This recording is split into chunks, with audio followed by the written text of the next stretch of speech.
Hi అండి, welcome to lucky blogs and kitchen. ఇదిగోండి, ఈరోజు పన్నీర్ కర్రీ చేస్తున్నానండి. ఇదిగో పన్నీర్ తీసుకొచ్చి ఇది 100 గ్రామ్స్ తీసుకొని కట్ చేసి పెట్టుకున్నాను. దీనిలో కావాల్సిన మసాలాలు 2 ఉల్లిపాయలు, 1 టమాటా, పచ్చిమిర్చి, అల్లం వెల్లుల్లి. ఇది సోంపు అండి. సోంపు వేస్తే ఈ కూరలో ఫ్లేవర్ చాలా బాగుంటుంది పన్నీర్ కూరలో, అందుకే కాబట్టి సోంపు, దాల్చిన చెక్క, లవంగాలు, 2 యాలక్కాయలు, ధనియాలు, ఇవే మసాలా ఇందులోకి. ఇంకొకటి గ్రేవీ కోసం అనమాట, ఇందులోకి జీడిపప్పు, నువ్వులు కలిపి ఒక 1/2 అవర్ ముందు నానబెట్టేసి పెట్టుకున్నాను. ఇప్పుడు ఇవన్నీ కలిపి పేస్ట్ చేసేసుకొని తీసుకొస్తాను. ఇదిగోండి, మొత్తం ఉల్లిపాయ అన్ని కలిపి పేస్ట్ పట్టేసుకుంటున్నాను. ఈ మసాలా దినుసులన్నీ బాగా మెత్తగా పట్టేసుకున్నాను. ఇప్పుడు స్టవ్ ఆన్ చేసుకొని బండి పెట్టేసుకున్నాం.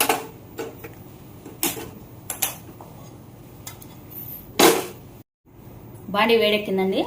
ఇందులోనే కొద్దిగా నెయ్యి వేసుకున్నాం. కొద్దిగా ఆయిల్ కూడా వేసుకున్నాం.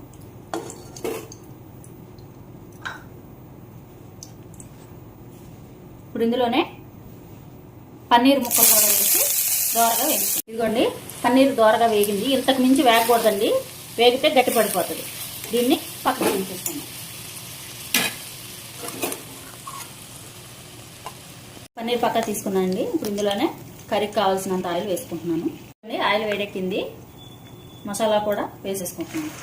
ఇదిగోండి, ఒకసారి మూత తీసి మసాలా వరకు చూసాను. చక్కగా ఇది వేగుతుంది. దీన్ని మధ్య మధ్యలో కలుపుకుంటూ ఉండాలండి, లేకపోతే అడుగంటిపోదు.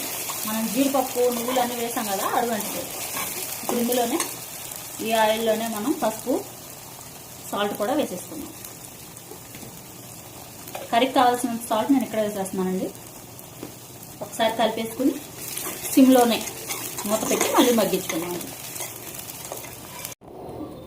ఒకసారి మూత తీసి చూసుకున్నామండి. ఇదిగో చక్కగా ఆయిల్ మొత్తం పైకి వచ్చేసింది. మసాలా అంతా వేగిపోయింది నీట్గా. ఇందులోనే నేను పచ్చి బఠానీ, ఇది ఫ్రోజన్ బఠానీ అండి. ఇష్టమైతే వేసుకోండి, లేకుండా లేదు. నాకు ఇందులో వేసుకుంటూ ఇష్టం కాబట్టి వేసుకుంటున్నాను. ఇప్పుడు కారం వేసుకుందాము సరిపడా. పన్నీర్ కూరలో కారం చాలా తక్కువ వేసుకుంటేనే బాగుంటుందండి. ఇందులో వాటర్ వేసేసుకొని ఒక పొంగు వచ్చిన తర్వాత పన్నీర్ వేసుకొని ఒక మీడియం ఫ్లేమ్లో మగ్గించుకుందాం. ఇదిగోండి, కర్రీకి సరిపడా వాటర్. మసాలా పట్టాయి కదా, మిక్సీ అదే. ఒకసారి మూత తీసి వద్దామండి.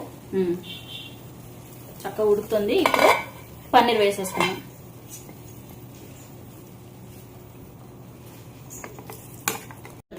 పన్నీర్ కూడా వేస్తాను. ఇప్పుడు దీన్ని మీడియం ఫ్లేమ్లో పెట్టేసి మగ్గిన తర్వాత చూపిస్తాను. కర్రీ రెడీ అయిపోయిందండి. ఆల్మోస్ట్ రెడీ అయిపోయింది. ఒక్క 2 నిమిషాలు ఉంచేసి కొత్తిమీర వేసేసుకొని దింపేసుకున్నాం. అదిగోండి, కర్రీ రెడీ అయిపోయింది. కొత్తిమీర వేసేసుకొని ఒకసారి కలిపేసుకొని చాలు. ఈ గ్రేవీతో ఉంటే చాలు. నేను స్టవ్ ఆఫ్ చేసేసుకొని సర్వ్ చేసుకున్నాను. ఇదిగోండి, వేడివేడిగా చపాతీ చేసుకున్నాను. దీనిలోకి ఇప్పుడు పన్నీర్ కర్రీ వేసుకొని సర్వ్ చేసుకున్నాను.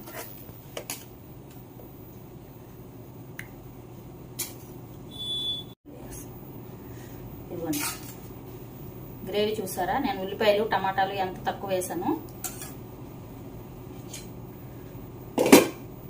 దీన్ని ఆనియన్స్ చక్కగా సర్వ్ చేసుకుంటాం.